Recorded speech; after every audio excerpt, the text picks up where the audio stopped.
Bismillahirrahmanirrahim.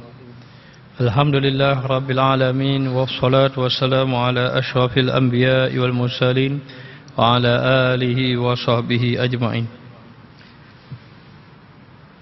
Allahumma salli ala sayyidina Muhammadin al-fatihi lima ughliqa wal khatimi lima sabaqa nasirul haq bil haq wal hadi ila siratikal mustaqim wa ala alihi haqqa qadrihi wa miqdarihil azim.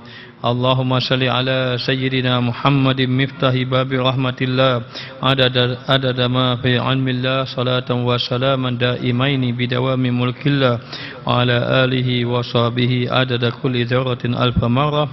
Allahumma alimna ma jahilna, Allahumma rizna ilman nafi'an warzuqna fahman tayyiban. Wa sallallahu ala sayyidina Muhammad wa ala alihi wa sahbihi wasallam. Walhamdulillahi rabbil alamin.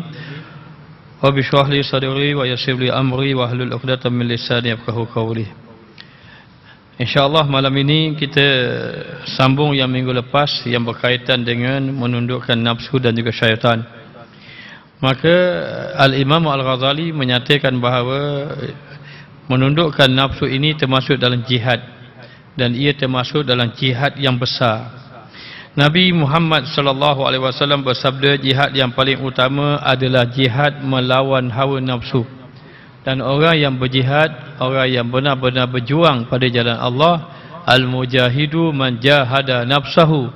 Orang yang berjihad, orang yang berjuang adalah orang yang berjuang melawan hawa nafsu. Maka apabila para sahabat kembali daripada jihad melawan orang-orang kafir, mereka mengatakan, kita kembali daripada jihad yang kecil menuju kepada jihad yang paling besar. Maka yang dimaksudkan itu, jihad yang paling besar adalah jihad melawan hawa nafsu.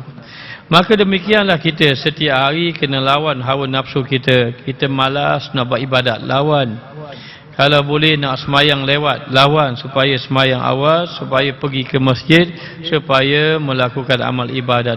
Ketika mana kita lawan diri kita, ketika mana nafsu inginkan kepada perkara yang melalaikan, kita alihkan ataupun kita lawan sehingga kita ini melakukan amal ketaatan, itu dipanggil jihad, melawan hawa nafsu. Maka semata-mata mereka menyebut jihad melawan hawa nafsu itu sebagai jihad yang paling besar. Kerana apa? Kerana jihad lawan hawa nafsu ini kekal sampai ke mati. Selagi mana kita ada nyawa, selagi itu kita kena berjihad lawan hawa nafsu. Sedangkan jihad melawan orang-orang kafir, jihad itu hanya jihad pada waktu-waktu yang tertentu sahaja, yakni pada waktu berperang ataupun pada waktu pejuang tadi bertemu dengan musuh. Bertemu dengan orang kafir, maka dia masa ketika itu dia kena berjihad lawan orang kafir tadi, itu berjihad. Dan dia berjihad dengan musuh yang dia nampak. Orang kafir itu musuh yang nampak. Jihad dengan nafsu ini musuh yang tak nampak. Nafsu ini musuh kita. Termasuk juga jihad melawan hawa nafsu ialah jihad melawan hasutan syaitan yang menyokong nafsu kepada keburukan. Maka berjihad melawan musuh yang dilihat lebih mudah dibandingkan jihad melawan musuh yang tidak kelihatan. Apa dia musuh kita? Musuh kita adalah syaitan dan nafsu yang ada dalam diri kita. Maka syaitan mempunyai penolong dari dalam diri kita. Penolong itu adalah hawa nafsu. Syaitan menjadi penolong kepada hawa nafsu. Sementara orang kafir tidak memiliki penolong sebagaimana syaitan dan juga nafsu. Syaitan dan nafsu duduk dalam diri kita yang tidak nampak. Maka begitulah, suka kita nak lawan, maka dikatakan bahawa jihad melawan hawa nafsu itu lebih besar daripada jihad berperang lawan orang-orang kafir. Ini antara pandangan ulama sufi, antaranya Al-Imam Al-Ghazali. Oleh kerana itu, syaitan adalah musuh yang paling besar. Lihat, jangan kita lupa kisah Nabi Adam alaihissalam. Nabi Adam itu seorang nabi. Wa azallahumus syaitanu anha fa akhrajahuma mimma kana fi. Syaitan telah menggoda, menipu daya, menghasut Nabi Adam alaihissalam sehingga Nabi Adam dikeluarkan daripada syurga. Apa kata syaitan? hal adulluka ala syajaratil khuldi wa mulkin la yabla. Maukah aku tunjukkan kamu satu pokok yang mana pokok itu menyebabkan kamu kekal di dalam syurga, kamu akan dapat kerajaan yang tidak habis-habis dalam syurga. Nabi Adam berfikir memanglah pokok tak boleh. Katanya iblis, dok, sebenarnya kalau mu nak kekal, mu pergi kat pokok tadi, makan buah tu baru kekal. Jadi Allah tak nak bagi mu kekal dalam syurga. Tidak ada orang yang duduk dalam syurga kecuali ingin kekal dalam syurga. Tidak ada orang yang duduk dalam neraka kecuali ingin keluar daripada neraka. Maka berjaya dia menipu daya. Maka jangan pandang rendah, jangan pandang mudah tentang syaitan, kerana sejarah telah membuktikan bahawa syaitan itu telah berjaya menipu daya Nabi Adam AS. Hanya Nabi Adam AS itu bertaubat kepada Allah, sehingga Allah mengatakan bahawa syaitan, iblis boleh menyesatkan orang kecuali orang-orang yang ikhlas, kecuali orang-orang yang bertaubat kepada Allah Subhanahu wa taala. Maka dikatakan bahawa oleh kerana itu syaitan adalah musuh yang paling besar. Jika anda membunuh orang kafir, kata Imam Ghazali, dia bagi contoh, kalau kamu membunuh orang kafir, kamu akan dapat kemenangan. Antaranya kamu akan dapat harta rampasan perang. Kerana apa? Kerana orang-orang kafir musyrikin Mekah contohnya, kalau dia nak berperang, dia bawa harta-harta dia. Kenapa mereka bawa harta? Kerana kalau tak bawa harta, bimbang mereka lari daripada medan perang. Maka bawa harta. Siapa lari pada medan perang, hartanya hilang. Maka berperanglah dia. Sambil bawa harta. Bila dia bawa harta, dia berperang. Kalau dia Islam menang, Islam boleh rampas harta orang-orang musyrikin Mekah. Maka kata Imam Ghazali, orang yang berjihad berperang, kalau dia menang, dia dapat harta ghanimah, harta rampasan perang. Dan jika dibunuh oleh orang kafir, dia akan mendapat syahid dan juga syurga Allah Subhanahu wa taala. Maka orang yang berperang lawan orang-orang kafir, menegakkan kalimah Allah, bila mati, mati syahid. Syahid ada tiga. Satu syahid dunia, satu syahid akhirat, satu syahid dunia dan akhirat. Syahid dunia mati perang juga, tapi niat bukan kerana Allah, kerana nak dapat nama, kerana niat nak dapat harta rampasan perang. Maka dia mati. Orang tengok syahid, tapi sebenarnya di sisi Allah syahid dunia saja. Orang pandangan dunia kata syahid, di sisi Allah tidak. Yang kedua, mati syahid akhirat. Syahid akhirat ini sebagaimana yang disebut dalam hadis-hadis, seperti orang mati bersalin, orang mati kebakaran, sebagai contohnya. Maka itu antaranya orang mati yang dalam keadaan menuntut ilmu, itu mati syahid, itu dipanggil syahid akhirat. Ketika mana dia wafat, dia dapat pahala di sisi Allah Ta'ala. Kewafatan dia itu dia mendapat pahala syahid, tapi syahid akhirat. Tapi satu lagi dia panggil syahid dunia akhirat. Syahid dunia akhirat yang berperang fi sabilillah, semata-mata kalimah Allah, meninggikan kalimah Allah, maka wafat di medan perang. Ini mati syahid fi sabilillah, mati syahid dunia akhirat. Dan yang ini dikapankan dengan pakaian yang ada tadi. Kerana nak jadi syahid penyaksian bahawa darah-darah ini dia berjuang, berjihad fi sabilillah. Maka dikatakan bahawa itulah menang dia, mati syahid dan masuk dalam syurga. Sebaliknya, anda tidak dapat membunuh syaitan. Ada pun kalau kafir dapat bunuh, tapi syaitan tak dapat bunuh. Akan tetapi jika syaitan dapat membunuh anda, maknanya apa? Kalau kamu kalah dengan syaitan, jatuh di dalam tawanan syaitan, maka kamu akan jatuh dalam siksaan Allah. Waliyazubillah. Sebagaimana orang mengatakan bahawa orang yang kudanya lari meninggalkan dia di dalam peperangan, dia akan jatuh ke tangan orang kafir. Sementara orang yang keimanannya lari daripada dirinya, dia akan jatuh ke dalam kemukaan Allah. Maka dia kata, baik, kalaulah dia berperang, jatuh kuda lari, tinggal dia, maknanya dia akan jatuh di tangan orang kafir. Tapi dikatakan kalaulah iman dia lari, jatuh dia ke dalam kemukaan Allah. Maka jatuh tangan orang kafir, iman dia tak lari, mati dalam keadaan beriman.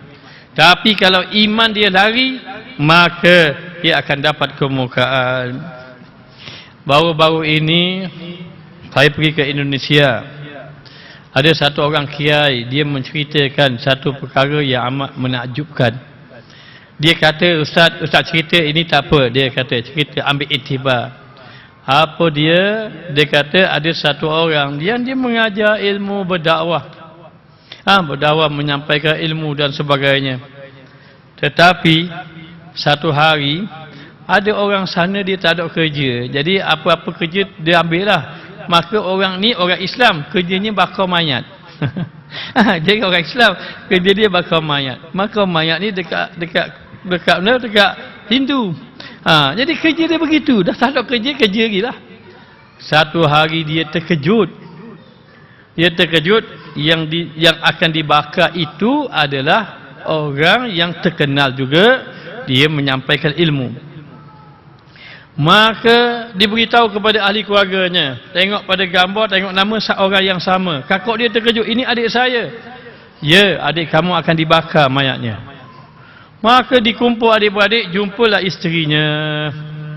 Jumpa isterinya. Mula isterinya tak nak mengaku, akhirnya mengaku. Dia kata apa? Kami sebenarnya sudah lama dah bertukar agama. Sudah lama dah. Satu keluarga ni sudah lama bertukar agama. Terkejut dia. Habis itu, yang duk menyampaikan ilmu, duk berceramah, baca kutubah, masa itu dia sudah Hindu. Masa itu dia sudah murtad. Masa dia jadi imam, dia baca kutubah, masa itu dia sudah murtad, kata isterinya. Terkejut orang. Maknanya, Masya Allah, bahaya. Itu iman sudah lari. Iman sudah lari. Maka sebab itu kata Imam Al-Ghazali, kalau kamu jatuh di tangan musuh itu, iman kamu tidak lari. Mungkin kamu mati dibunuh di tangan musuh.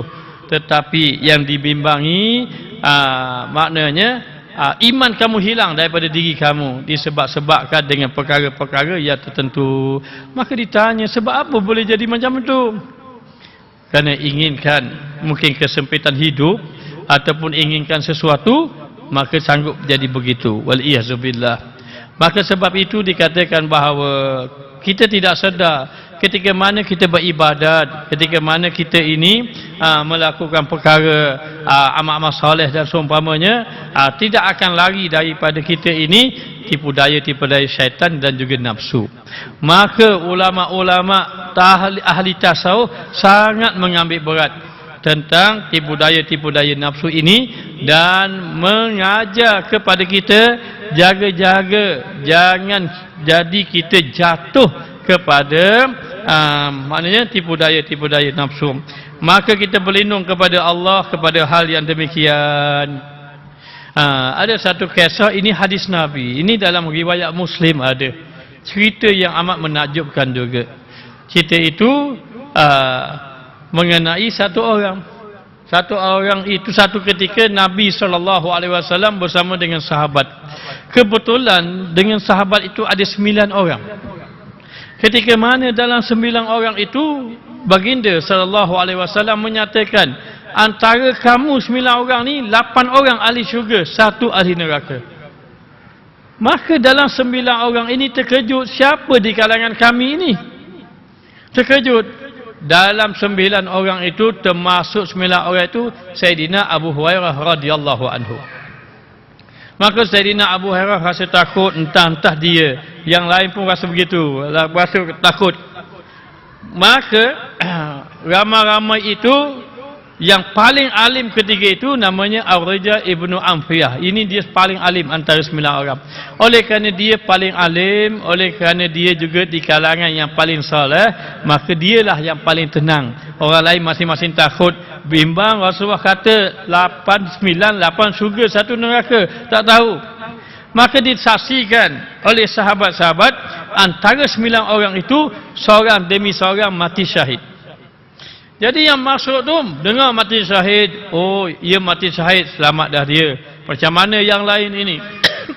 Kemudian seorang demi seorang, Sayyidina Abu Hurairah ini duk fikir sama diri dia. Tiba-tiba seorang demi seorang sampai 7 orang sudah wafat. Yang ke-7 wafat itu semua mati syahid dalam medan perang. Dan semuanya tadi bila wafat Nabi mengakui dia syuhada, dia mati syahid. Jadi selamat, tinggal 2 orang. Jadi bila tinggal 2 orang lagi, salah seorangnya Abu Hurairah dengan Rijal Ibnul Amfiyah. Ini sahabat Nabi dua-dua. Abu Hurairah ini oleh kerana dia tengok tinggal 2 orang, lalu dia menangis siang malam. Tetapi yang seorang lagi tenang saja. Sebab apa tenang? Sebab ilmu dia dengan Abu Hurairah, dia lebih tinggi ilmu. Dan dari segi ibadat dia lebih banyak pada Abu Hurairah ni. Jadi Abu Hurairah pula dalam keadaan dia ahli sufah, hidupnya susah. Jadi dalam keadaan macam itu dia terfikir, saingan dia hanya Rijal Ibnu Amfiyah lebih baik pada dia. Maka dia menyangka diri dia lah yang dikatakan mati su'ul khatimah seorang. Lalu dia menangis siang malam menangis siang malam. Dia pun rasa susah hati. Sehinggalah berlaku satu kes, satu peristiwa, ada seorang mengaku dia Nabi, namanya Musailamah. Mengaku dia Nabi, Musailamah, yang Nabi sebut Musailamatul Kazzab, dia penipu. Pendusta yang mengaku dirinya Nabi. Lalu ketika itu, orang ingin hantar untuk mematikan hujah Musailamah. Maka dipikir, siapakah orang yang akan berdebat ataupun berhujah dengan Musailamah. Setelah itu mereka duduk fikir-fikir, dipilihnya Rijal Ibnu Amfiyah. Kerana Rijal Ibnu Amfiyah ini orang alim, lebih alim pada Abu Hurairah ketika itu. Maka bila dah dia dipilih, dia pun pergi. Bila Musailamah dapat tahu yang akan jumpa dia tu Rijal Ibnu Amfiyah, seorang yang alim, seorang yang hebat ilmunya, apa yang dibuat oleh Musailamah? Sampai ke tempat Musailamah bagi harta banyak. Nak debat tak berani. Memang dia alim. Musailamah bagi harta dia banyak, sambut dia dengan sambutan yang baik, bagi harta yang banyak, bagi layanan-layanan yang baik, dan dibagi 3 wanita kepada dia. Maka sampai ke sana dapat layanan yang baik, dapat harta yang banyak lagi, akhir sekali bertukar menjadi pengikut Musailamah. Bertukar menjadi pengikut Musailamah dan bersama dengan Musailamah berperang, akhir sekali wafatlah dia. Barulah Abu Hurairah rasa lega, rupa-rupanya yang dia terselamat. Kerana Nabi kata 8 ahli syurga, 1 ahli neraka. Wal-iyazubillah. Sebab itu kita mohon pada Allah agar Allah kekalkan kita dalam keimanan, dan Allah kekalkan kita dalam ibadah. Kata ulama tasawuf, orang ahli ibadat dia takut 4 perkara. Apa yang dia takut? Yang pertama, ibadatnya tidak diterima oleh Allah. Ini ditakuti. Kerana kita boleh sembahyang, kita boleh baca Quran, kita boleh buat amal ibadat, tapi tak ada jaminan lagi ibadat kita diterima oleh Allah. Jadi ditakuti. Bahkan ahli ibadat itu 4 perkara yang dia takut. Yang pertama, dia takut amal ibadatnya tidak diterima oleh Allah. Yang kedua dia takut Allah Ta'ala palingkan hati dia. Sebagaimana yang disebut di dalam hadis, inna ahadakum ya'malu bi amali ahli jannah hatta yakunu bainahu wa bainaha illa zira fayasbiqu alaihi kitab fayamalu bi amali ahli nar fayadkhuluha. Disebut dalam hadis, ada satu orang itu beramal dengan amalan ahli syurga, sehingga antara dia dengan syurga satu hasta saja. Kalaulah dia mati terus masuk syurga, yang menghalang dia masuk syurga kematian saja. Sehingga hatta yakuna bainahu wa bainaha ila zira, antara dia dengan syurga satu hasta je. Fayasbiqu alaihil kitab, telah tercatat di lauh mahfuz, fayamalu bi amali ahli nar fayadkhuluha. Ketika mana dia nak hampir-hampir nak wafat, dia beramal dengan amalan ahli neraka, maka masuk ia dalam neraka. Wal iyazubillah. Sebab itu ahli ibadat dia takut perkara yang kedua, Allah palingkan hati dia. Dulu taat bertukar jadi maksiat. Wal iyazubillah. Kalau orang itu dulu maksiat bertukar jadi taat, alhamdulillah. Itulah sehingga orang-orang ahli ibadat takut, selalu menangis. Yang ketiga, yang ditakutinya adalah ketika mana dia hampir wafat. Ketika mana dia hampir wafat, kata Imam Ahmad Ibnu Hanbal, kisah Imam Ahmad Ibnu Hanbal. Imam Ahmad Ibnu Hanbal ini satu hari sembahyang sunat 400 rakaat satu hari. Maknanya hadis musnad Imam Ahmad, hadisnya 1 juta hadis. Alim, sangat alim Imam Ahmad, anak murid pada Imam Asy-Syafi'i. Soleh, orang yang soleh, ibadat banyak, ilmu banyak. Ketika mana beliau hampir wafat, anak muridnya ajar kalimah syahadah la ilaha illallah, tak mampu dia nak ucap. Padahal dia sembahyang 400 rakaat satu hari, tak mampu nak ucap. Yang dia mampu la saja, situ je. Yang diajar la ilaha illallah. Maka anak murid dia pun ajar lagi, talqin la ilaha illallah. Dia sebut la, lepas tu diam, tak boleh. Ajar lagi la ilaha illallah, dia sebut la saja, tak boleh nak sebut. Menangis anak murid dia. Lalu dia kata, guru kita ini su'ul khatimah. Nangis dia, menangis habis. Lalu dia berfikir, kalau guru dia ni yang sembahyang banyak tu, ibadat soleh begitu, su'ul khatimah, bagaimana dengan diri dia? Maka ketika mana anak murid dia menangis-menangis, tiba-tiba Allah memberi Imam Ahmad Ibnu Hanbal ada kekuatan sedikit, boleh bercakap. Lalu Imam Ahmad bertanya, kenapa kamu semua menangis? Dia pun terkejut. Lalu dicerita ketika mana kami talqinkan kamu,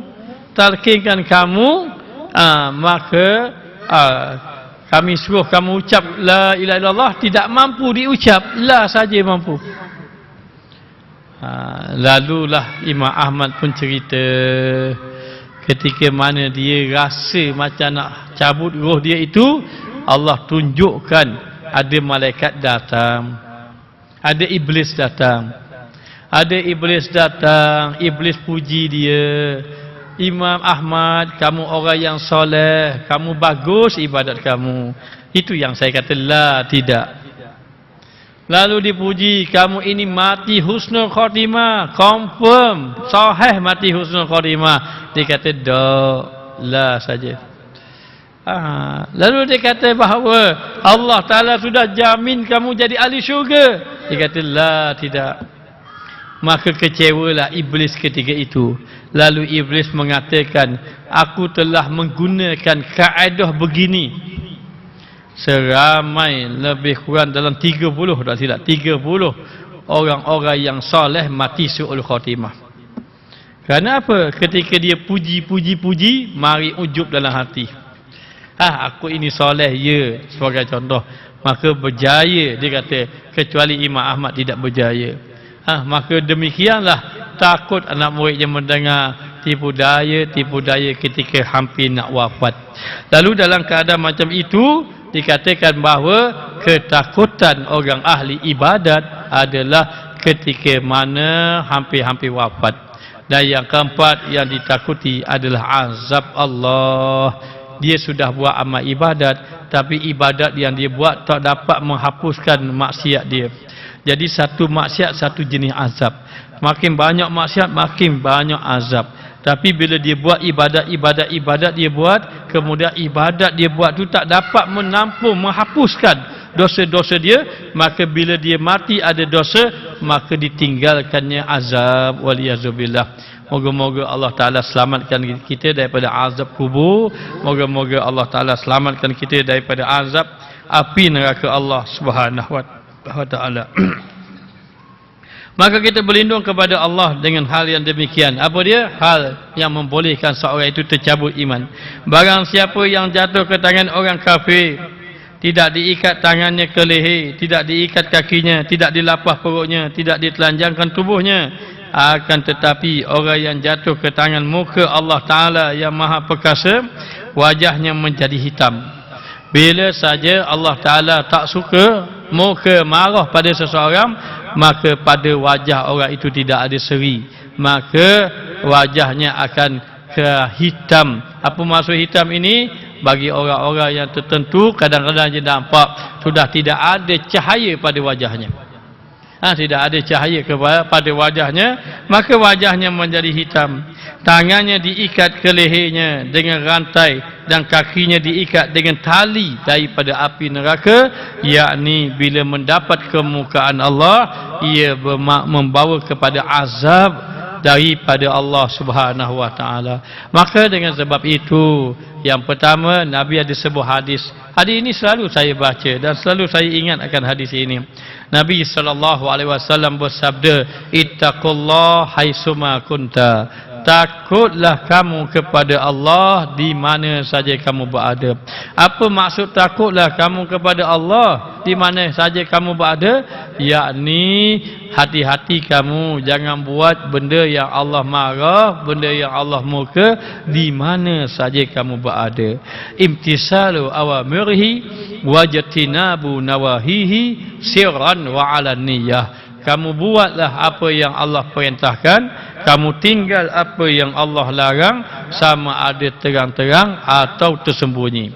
Maka ittaqullah haitsuma kunta, takutlah kamu kepada Allah di mana saja kamu berada.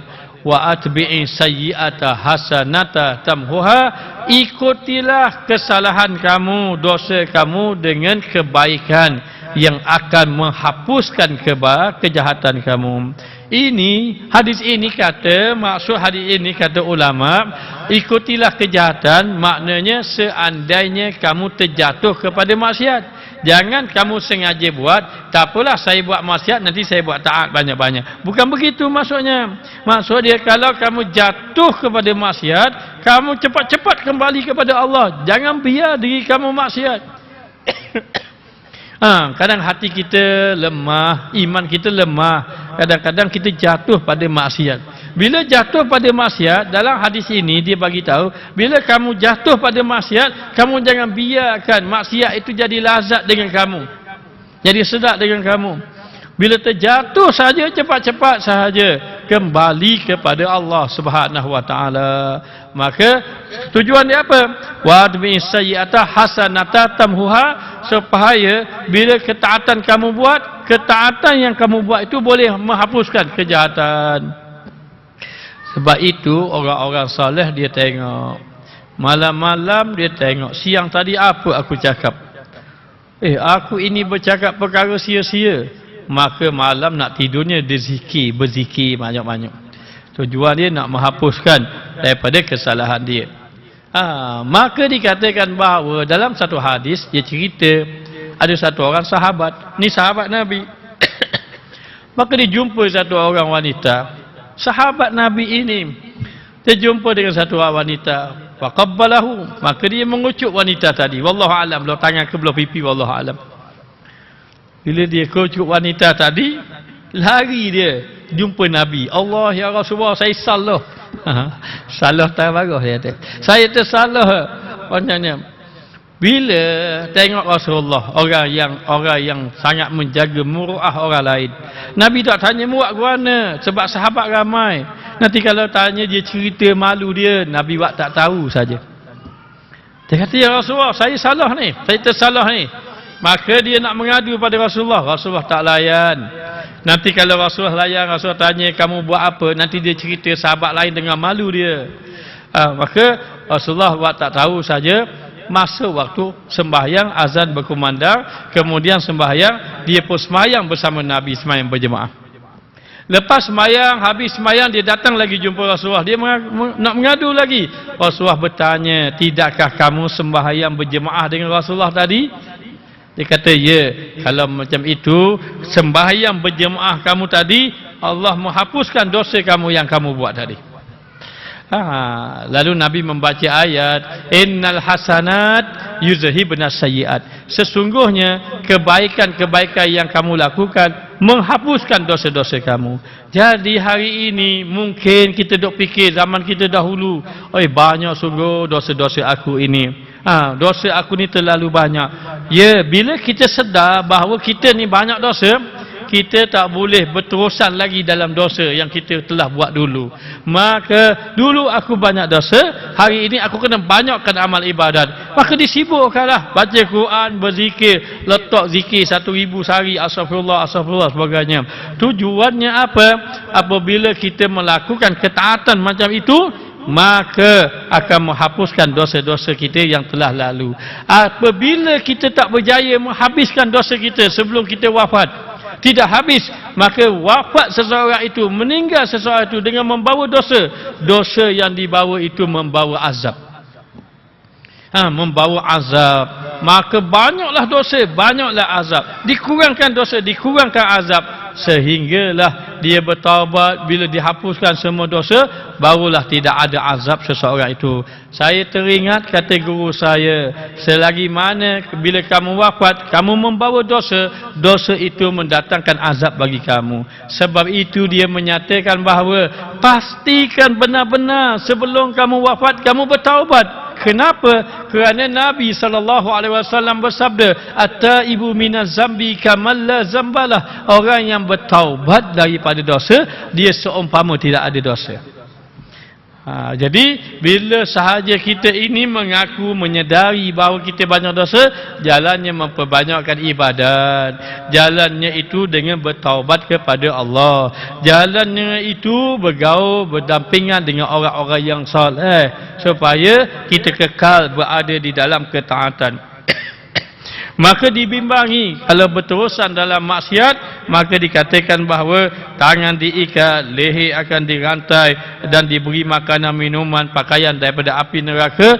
Wal-iyazubillah. Kita mohon pada Allah agar Allah Ta'ala selamatkan kita daripada azabnya, dan supaya Allah jadikan kita di kalangan hamba Allah yang soleh. Lihat apa yang berlaku sahabat. Satu hari sahabat Nabi berjalan. Tiba-tiba bila beliau berjalan, beliau terpandang satu orang wanita terbuka auratnya. Maka terbuka auratnya, dikatakan wanita itu mungkin di rumahnya terpandang, terlihatlah tidak pakai tudung, mungkin tidak disebut dalam cerita itu terbuka auratnya itu. Maka dia itu bukan sengaja tengok, cari-cari, bukan. Dia berjalan terpandang, ini sahabat Nabi yang soleh.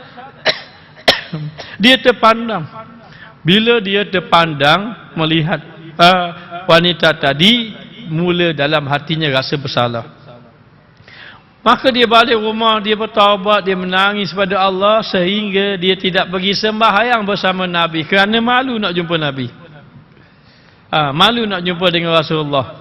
Sehingga Rasulullah ini orang yang sangat mengambil berat pada sahabatnya. Maka Rasulullah tengok-tengok, mana sahabat ni? Pergi mana tidak ada? Maka dia tanya, semua sahabat tidak tahu. Kalau begitu pergi tengok dia. Takut-takut dia sakit. Kalau dia sakit, beritahu Rasulullah, Rasulullah akan pergi ziarah dia. Maka sahabat pergi cari dia. Rupa-rupanya dia duduk di rumah, kerja dia menangis sahaja.